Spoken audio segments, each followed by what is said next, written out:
2 মাস 8 দিন পর একাডেমিক কার্যক্রম শুরু হওয়ার কথা থাকলেও সকাল থেকে ক্লাসে ফেরেননি খুলনা প্রকৌশল ও প্রযুক্তি বিশ্ববিদ্যালয় কুয়েটের শিক্ষকরা।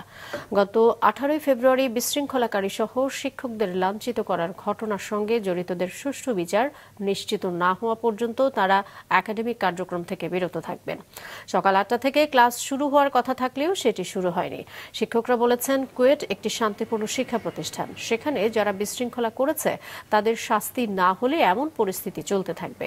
এদিকে শিক্ষার্থীরা বলেছেন, বিশ্ববিদ্যালয় বন্ধ থাকার কারণে এমনিতেই তারা পড়ালেখায় পিছিয়ে গেছে। এরপরও যদি এই ধারাবাহিকতা চলমান থাকে তাহলে তাদের ভবিষ্যৎ অনিশ্চিতের মধ্যে পড়বে।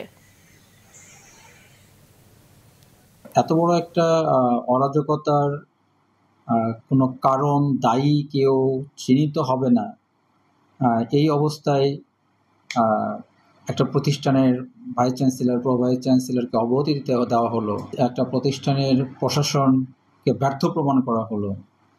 তো এর পিছনে কোনো কারণ চিহ্নিত হবে না, দায়ী কেউ চিহ্নিত হবে না। এইভাবে তো একটা শিক্ষা প্রতিষ্ঠানের শৃঙ্খলা থাকে না।